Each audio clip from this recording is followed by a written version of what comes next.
नमस्कार विद्यार्थी मित्रांनो, मी राहुल आवटे. आमच्या एमपीएससी शॉर्टकट फंडा या चॅनलवरती तुमचं स्वागत आहे.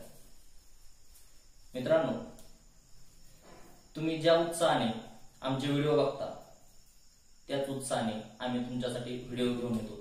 पण त्याच्यासाठी मित्रांनो एक की आमच्या व्हिडिओला लाईक करा, सबस्क्राईब करा आणि मित्रांबरोबर शेअर करा, जेणेकरून येणारे आमचे सर्व व्हिडिओ तुम्हाला मिळत राहतील. ओके, तर आज बघणार आहोत आपण तेंडुलकर समिती आणि रंगराजन समिती ह्या दोन समित्या बघणार आहोत. आपण पहिल्या व्हिडिओमध्ये पण समित्या बघितल्या, दुसऱ्या व्हिडिओमध्ये याच्यावरचे क्वेश्चन पेपर अनालिसिस बघितले आणि त्याच्यामध्ये सगळ्यात महत्वाचं म्हणजे आपण तेंडुलकर समितीवर आयोगाचा जास्त भर आहे की तेंडुलकर समितीवर जास्त क्वेश्चन आहेत. आज तेंडुलकर समिती बघणार आहे. तेंडुलकर समितीने तीनदा दारिद्र्याचं मोजमाप केलेलं आहे. एकदा 2004-05, 2009-10 आणि 2011-12 असं तीनदा तेंडुलकर समितीने दारिद्र्याचं मोजमाप केलेलं आहे. ओके, आता पहिली जी फेरी होती, सगळ्यात महत्वाचं तेंडुलकर समितीच्या त्रुटी विचारलेल्या आहेत आयोगाने, किंवा तेंडुलकर समितीच्या त्रुटी काय ह्या सगळ्यात महत्वाच्या पहिल्या जाणून घ्यायच्या. सर्वात जास्त त्याच्यावर क्वेश्चन आयोगाचे. त्याच्यासाठी तर आपण आधी क्वेश्चन पेपर अनालिसिस घेतलं. तर तीन त्रुटी कोणत्या? पहिली सगळ्यात महत्वाची, कॅलरी हा निकष म्हणजे आहार हा कालबाह्य करून टाकला, त्याचा विचार घेतला नाही. म्हणजे 2100 कॅलरी आणि 2400 कॅलरी हा निकषच काढून टाकलेला. दुसरं, त्यानं आरोग्य आणि शिक्षणावरचा खर्च हे दारिद्र्याच्या टोपलीमध्ये घेतलेला आहे. पहिल्यांदा घेतलेला नव्हता का? तर गव्हर्नमेंट म्हणजे आपलं सरकार हे आरोग्य आणि शिक्षणावरचा खर्च करते, त्याच्यामुळं पहिल्यांदा आरोग्य आणि शिक्षणावरचा खर्च घेतला नव्हता. पण तेंडुलकर समितीने सांगितलं की आरोग्यावरचा आणि शिक्षणावरचा खर्च हे दारिद्र्याच्या टोपलीत घ्या. ही दुसरी त्रुटी. आणि तिसरी त्रुटी, शहरी दारिद्र्य ग्रामीण आणि अखिल भारतीय दारिद्र्य अशा मानलेली त्यांनी. म्हणजे शहरीला संपूर्ण दारिद्र्य मानलेले, ग्रामीण पण तेच आणि शहरी पण तेच असं त्यांनी मानलेलं. म्हणजे असं अखिल भारतीय वेगळं, शहरी वेगळं आणि ग्रामीण वेगळं अशा तीन दारिद्र्य रेषा केलेल्या नव्हत्या. त्यांनी शहरीलाच अखिल भारतीय दारिद्र्य रेषा मानलं. त्याच्यामुळे तीन त्रुटी बघितल्या. एक, अन्न हा घटक कालबाह्य ठरवला म्हणजे कॅलरी हा निकष काढून टाकला. दोन, शिक्षण आणि आरोग्यावरचा आयोगाने ह्याच्यावर शिक्षण आणि आरोग्यावरचा खर्च लय वेळेस विचारलेला. शिक्षण आणि आरोग्यावरचा इन्क्लूड केलेला आहे दारिद्र्य टोपलीमध्ये. आणि दुसरी गोष्ट, शहरी दारिद्र्यालाच अखिल भारतीय दारिद्र्य रेषा मानलं. ओके, पहिल्यांदा तेंडुलकरनी 61वी फेरीनुसार 2004-05 ला तिने काय केलेलं म्हणजे तेंडुलकर समितीने लाकडावाला पद्धतीचा त्याग केलेला आहे. म्हणजे एनएसएसओचे 3 रेकॉर्ड पिरियड आहेत, एक यूआरपी, एक एमआरपी आणि एक एमएमआरपी. आयोग डायरेक्ट विचारू शकते यूआरपी, एमआरपी आणि एमएमआरपी याच्यानुसार दारिद्र्य कोण मोजतं? तर नियोजन आयोग मोजतं, हे आपलं एनएसएसओ मोजतं. ओके, त्याच्यामुळे एनएसएसओची यूआरपी पद्धत ही लाकडावालाने वापरली होती, जिथं 30 दिवसाच्या उपभोग खर्चाचा विचार केला जायचा. त्याच्यानंतर तुमची एमआरपी पद्धत आहे की एमआरपी पद्धतीने तेंडुलकरनी मोजलेले यांना अन्न सोडून म्हणजे 365 दिवसाचा विचार केलेला आहे. म्हणजे तुमचे चपला असतील, कपडे असतील किंवा अजून काही टिकाऊ वस्तू असतील ह्या गोष्टीचा विचार केलेला आहे. ओके, म्हणजे गैर अन्न घटक हे तिने विचारात घेतलेलं आहे. मग आयोग डायरेक्ट विचारतं तेंडुलकर समितीने कोणत्या ह्याच्यानुसार दारिद्र्याचं मोजमाप केलेलं आहे? तर उपभोग खर्चाच्या आधारावर त्यानं दारिद्र्याचं मोजमाप केलेलं आहे. पहिली फेरी बघू आपण. 61वी फेरी 2004-05 ला हे तेंडुलकरने मोजलेल्या 61व्या फेरीनुसार त्याने टोटल दारिद्र्य सांगितलेलं होतं 37.2. आपण डायग्रामच्या स्वरूपात बघत होतो मित्रांनो.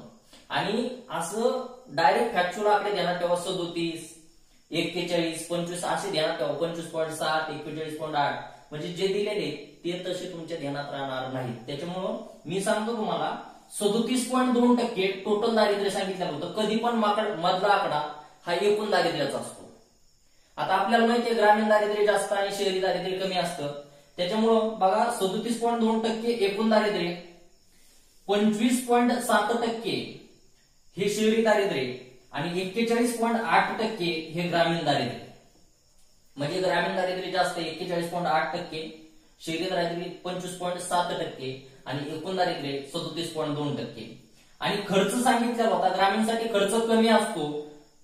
2004-05 ला ह्यानं खर्च सांगितला होता 446 रुपये एवढा खर्च सांगितला होता ग्रामीणसाठी, आणि शहरीसाठी सांगितला होता 578 रुपये एवढा खर्च सांगितला होता शहरीसाठी. ही झाली 61वी फेरी तेंडुलकर समितीची. आता दुसरी 66वी फेरीनुसार 2009-10 ला त्यानं दारिद्र्य मोडलेलं. कितवी फेरी होती? 66वी फेरी होती. ओके. 2009-10 ला 29.8% एवढं टोटल दारिद्र्य सांगितलेलं होतं. त्याच्यात शहरी सांगितलेलं होतं 20.9% आणि ग्रामीण सांगितलेलं होतं 33.8%. म्हणजे 29.8%, 20.9% शहरी आणि ग्रामीण 33.8%. आता खर्चाचं प्रमाण बघा. शहरी जास्त असणारे 860 रुपये हे शहरी खर्च सांगितलेला आहे आणि ग्रामीण खर्च हा 673 रुपये सांगितलेला आहे. ओके. असं डायग्रामच्या स्वरूपात ध्यानात ठेवा, पटकन लक्षात बसतं. आता 29.8 हा खूप महत्वाचा आहे, खूप जवळचा पॉईंट आहे, कारण की रंगराजन समितीने 29.5 सांगितलेलं आहे आणि तेंडुलकर समितीने 29.8 सांगितलेलं आहे. त्याच्यामुळं हा आकडा तुम्हाला खूप महत्वाचा आहे. कुणी 29.5 कुणी सांगितलंय आणि 29.8 कुणी सांगितलं हे महत्वाचं आहे. तर 29.8 हे तेंडुलकर समितीने सांगितलेलं आहे. का जास्त आहे? 29.5 हे कमी आहे, कारण की रंगराजन समिती नंतर आलेली. तेंडुलकर समितीचं परीक्षण करण्यासाठी ही रंगराजन समिती आलेली. त्याच्यामुळे असं पण ध्यानात ठेवू शकता, तेंडुलकर आधी आलेली, त्याच्यामुळे तेंडुलकरने दारिद्र्य 29.8 हे जास्त सांगितलेलं आहे आणि बरोबर 29.5 जे सांगितलेलं आहे ते रंगराजांनी सांगितलेलं आहे. पण ते 11-12 ला सांगितलेलं आहे रंगराजांनी, हे 2009-10 आहे. आता 2009-10 खूप महत्वाचं आहे. आयोगाने हे पण विचारून गेलं, तेंडुलकर समितीनुसार 2009-10 नुसार गरिबीचं प्रमाण सर्वात जास्त कोणत्या राज्यात आहे? आपण स्ट्रिक पण बघितलेली क्वेश्चन पेपर अनालिसिस मध्ये त्यांनी एकच राज्य विचारलं होतं, बिहार विचारलं होतं. पण आपण पहिले 4 ते 5 राज्य आपल्या ध्यानातच पाहिजेत, कधी कधी सिक्वेन्स पण विचारू शकते. त्याच्यानंतर बिछाना मॅन हे आपण बघितलेलं आहे. बिछाना मॅन हे बघितलेलं आहे. बी म्हणजे बिहार, छान म्हणजे छत्तीसगड आणि मॅन म्हणजे मणिपूर. इथं 2009-10 नुसार तेंडुलकर समितीनुसार सर्वात जास्त गरिबीचं प्रमाण होतं बिछाना मॅन. तर सर्वात कमी कुठं होतं हे आता लक्षात ठेवायला पाहिजे, हे पण विचारू शकतं. तर ते पण ध्यानात ठेवा. जिजा हॅकर,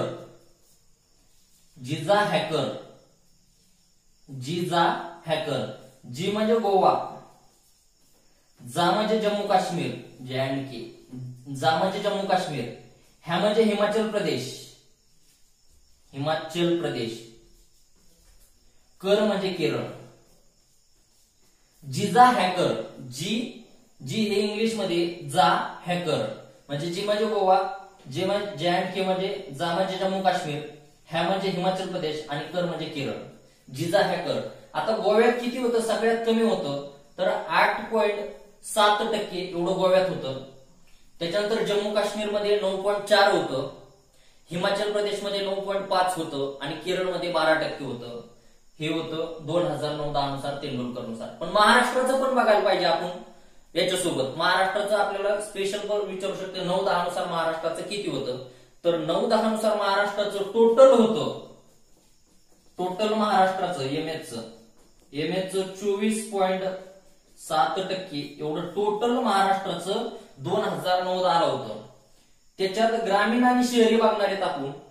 तर ग्रामीण होतं 29.5%, ग्रामीण हे 29.5% आणि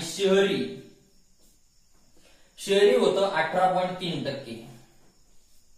हे बघितलं महाराष्ट्राचं 2009-10 ला तेंडुलकर समिती म्हणजे 66व्या फेरीनुसार टोटल 424.7%, ग्रामीण 29.5% आणि शहरी 18.3%. हा महाराष्ट्राचा IMP पॉईंट आहे. तुम्हाला महाराष्ट्रात विचारलं नाही, विचारू शकतात. आता तेंडुलकरने तिसऱ्यांदा मोजलेलं आहे 2011-12, पण तेंडुलकरच्या पद्धतीनुसार नियोजन आयोगाने हे मोजलेले.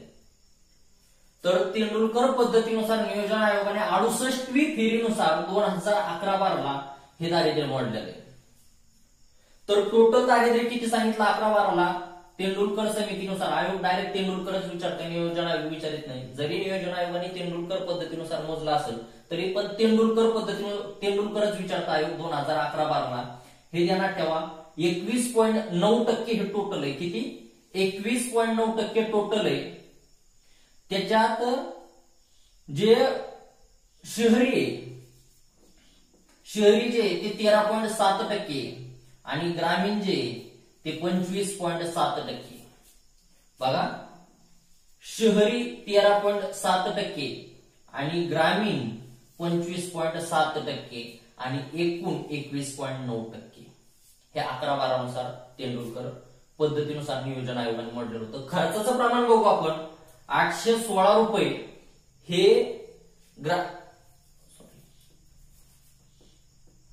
ग्रामीणसाठी 816 होतं आणि शहरीसाठी 1000 रुपये होतं.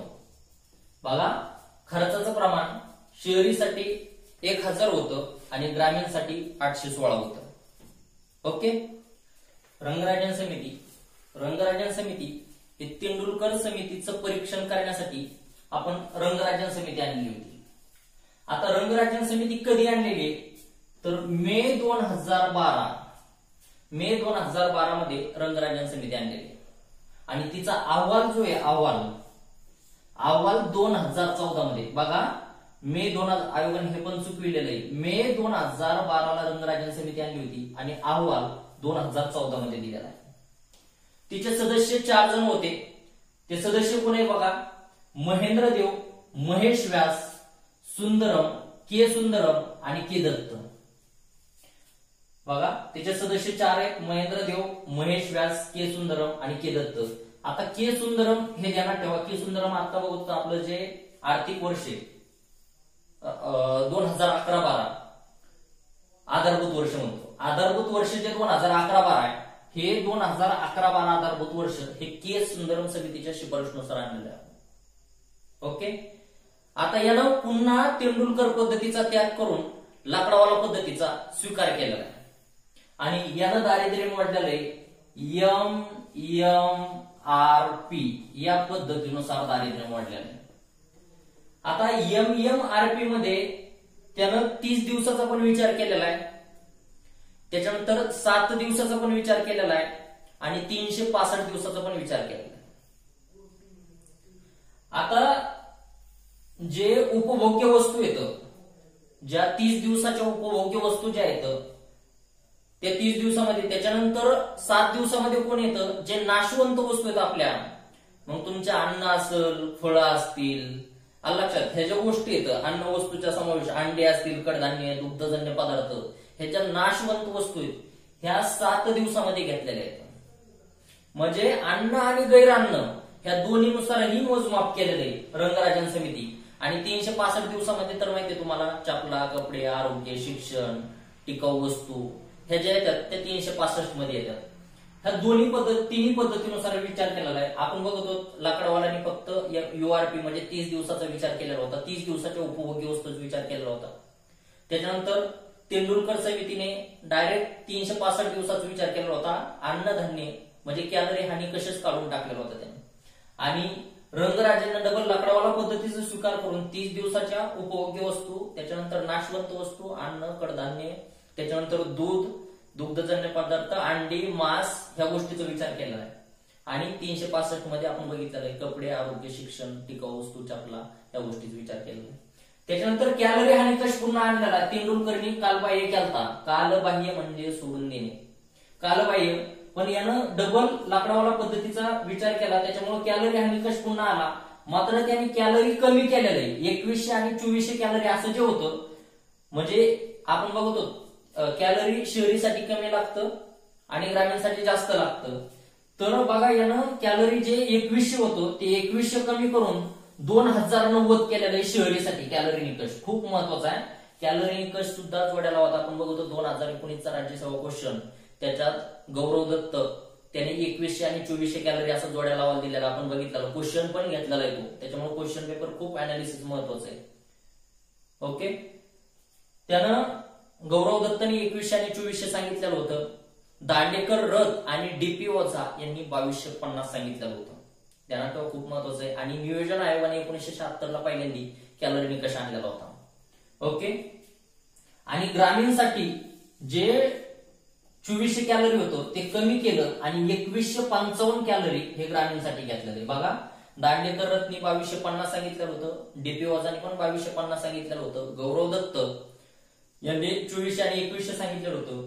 तेंडुलकरने कॅलरी निकषच काढला होता, फक्त उपभोग्य खर्च होता आणि रंगराजांनी घेतलेला आहे पण त्यांनी कमी केलेलं आहे. शहरीसाठी 2090 आणि ग्रामीणसाठी 2155.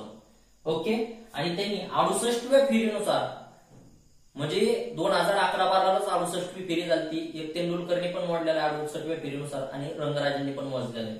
त्यांनी 2011-12ला 68व्या फेरीनुसार टोटल दारिद्र्य 29.5 मी आता सांगितलेलं आहे, खूप महत्वाचं आहे.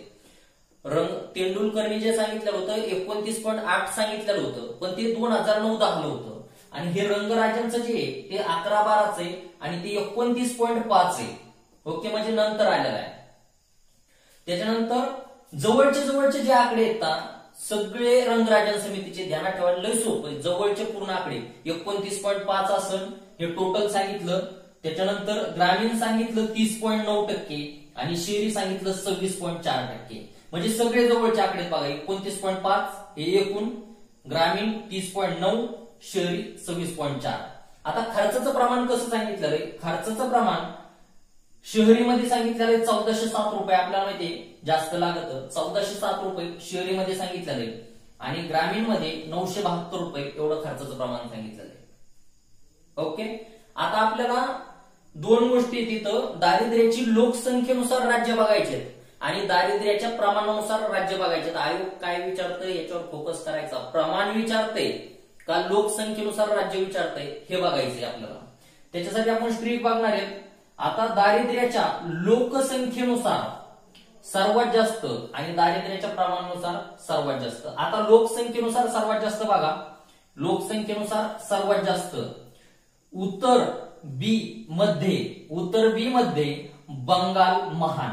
बघा, उत्तर बी मध्ये बंगाल महान म्हणजे उत्तर म्हणजे उत्तर प्रदेश, बी म्हणजे बिहार, मध्य म्हणजे मध्य प्रदेश, बंगाल म्हणजे पश्चिम बंगाल आणि महान म्हणजे महाराष्ट्र. उत्तर बी मध्ये बंगाल महान हे अशी आपण बघितली लोकसंख्येनुसार, दारिद्र्याच्या लोकसंख्येनुसार सर्वात जास्त राज्य. आता दारिद्र्यानुसार सर्वात कमी राज्य म्हणजे हे पण विचारू शकतात बाबा, राज्य किंवा केंद्रशासित प्रदेश आहे दारिद्र्याचे सर्वात कमी लोकसंख्येनुसार. आता बघा, ती पण स्ट्रीक आहे आपलं, लाड जी पांडे, ध्यानात ठेवा, लाड जी पांडे. लाड म्हणजे एल म्हणजे लक्षद्वीप, एल म्हणजे लक्षद्वीप, ए म्हणजे अंदमान निकोबार, डी म्हणजे दादरा नगर हवेली, जी म्हणजे गोवा. लाड जी पांडे, पांडे म्हणजे पॉंडिचेरी. ओके, लाड जी पांडे असं बघितलं. एल म्हणजे लक्षद्वीप, ए म्हणजे अंदमान निकोबार, डी म्हणजे दादरा नगर हवेली, जी म्हणजे गोवा आणि पांडे म्हणजे पॉंडिचेरी. हे बघितलं लोकसंख्येनुसार सर्वात कमी राज्य किंवा केंद्रशासित प्रदेश असलेले. ओके, त्याच्यामध्ये जर राज्य विचारलं तर गोवा हे राज्य सर्वात कमी येतं लोकसंख्येनुसार दारिद्र्याच्या. आणि जर राज्य किंवा केंद्रशासित प्रदेश आला तो शब्दावर फोकस करा, शब्दावर महत्वाचं येतं, तर लक्षद्वीप येतो इथं. लक्षद्वीप, अंदमान निकोबार, दादरा नगर हवेली, गोवा आणि पॉंडिचेरी हे सर्वात कमी. आता आपल्याला बघायचं प्रमाणानुसार, दारिद्र्याच्या प्रमाणानुसार सर्वात जास्त म्हणजे दारिद्र्य असणारं राज्य प्रमाणानुसार आणि सर्वात कमी प्रमाणानुसार दारिद्र्य असलेलं. आता बघा, सर्वात जास्त प्रमाणानुसार दारिद्र्य कुठे आहे? 2011-12चं बघत होतं रंगराजन समिती, तर छमन ऑडीमध्ये झिंगला, छमन ऑडीमध्ये झिंगला, ऑडी. आता बघा, छ म्हणजे छत्तीसगड, मन म्हणजे मणिपूर, ऑडी म्हणजे ओडिसा, मध्य म्हणजे मध्य प्रदेश आणि झिंगला म्हणजे मिझोराम. झिंगला म्हणून छमन ऑडीमध्ये झिंगला, छत्तीसगड, मणिपूर, ओडिसा, मध्य प्रदेश आणि झारखंड. आता छत्तीसगड मध्ये किती आहे दारिद्र्याचं प्रमाण? तर 48% छत्तीसगड मध्ये, 47.7% मणिपूर मध्ये, त्याच्यानंतर 46% आपलं ओडिसा मध्ये, त्याच्यानंतर 44% मध्य प्रदेश मध्ये, आणि 42% झारखंडमध्ये. ओके, हे झालं दारिद्र्याच्या प्रमाणानुसार सर्वात जास्त छमन ऑडीमध्ये जिंकला. ओके, त्याच्यानंतर सर्वात कमी दारिद्र्याच्या प्रमाणानुसार प्रमाणानुसार खूप महत्वाचं प्रमाणानुसार, तर आगलप ध्यानात ठेवायचं. आगलप, आ म्हणजे Andaman Nicobar, A and L. आ म्हणजे अंदमान निकोबार, ग म्हणजे गोवा, ल म्हणजे लक्षद्वीप आणि प म्हणजे पॉंडिचेरी. आगलप. ओके, अंदमान निकोबार, गोवा, लक्षद्वीप आणि पॉंडिचेरी हे दारिद्र्याच्या प्रमाणानुसार सर्वात कमी. ओके, तर रंगराजन समितीनुसार महाराष्ट्रात दारिद्र्याचं प्रमाण किती? तर रंगराजन समितीनुसार महाराष्ट्रात दारिद्र्याचं प्रमाण 20%. तुम्हाला हे क्वेश्चन फ्रेम लय महत्वाचं आहे, एमपी पॉइंट येते महाराष्ट्राबद्दलचे. महाराष्ट्रात रंगराजन समितीनुसार 20% दारिद्र्याचं प्रमाण. ओके, आता बघा एसटीआय 2016 एसटीआय 2016 पूर्व परीक्षाला आतापर्यंत एकदाच क्वेश्चन विचारला. एसटीआय 2016 त्याचे टोटल आकडे विचारले. तर टोटल आकडे काय विचारलं होतं? दारिद्र्याचं प्रमाण एकूण विचारलं होतं 29.5%. त्याच्यानंतर ग्रामीण विचारलं होतं 30.9% आणि शहरी विचारलं होतं आपलं 26.4%. आणि त्याच्यात दिलं तर अ बरोबर, ब बरोबर, दोन्ही बरोबर आणि दोन्ही चूक असं दिलेलं होतं. तर दोन्ही पण बरोबर होते. एकूण दारिद्र्य आपलं किती? 29.5%. त्याच्यानंतर ग्रामीण 30.9% आणि शहरी 26.4%. खर्चाचं प्रमाण बघितलं आहे 972 रुपये ग्रामीणचं आहे आणि 1407 रुपये शहरीचं आहे. हे वार्षिक हे सांगितलं पर मंथ खर्च आहे. तर दररोजचा खर्च ग्रामीणसाठी 32 रुपये होता. दररोजचा खर्च ग्रामीणसाठी 32 रुपये होता आणि शहरीसाठी 47 रुपये होता. बघा, ग्रामीणसाठी दर दिवशी 32 रुपये आणि शहरीसाठी 47 रुपये खर्च होता. ओके, आमचा जर व्हिडिओ मित्रांनो लाईक करा, सबस्क्राईब करा आणि मित्रांना शेअर करा, जेणेकरून आमची येणारी सर्व व्हिडिओ सिरीज तुम्हाला इथून पुढे मिळत राहील. Okay, thank you.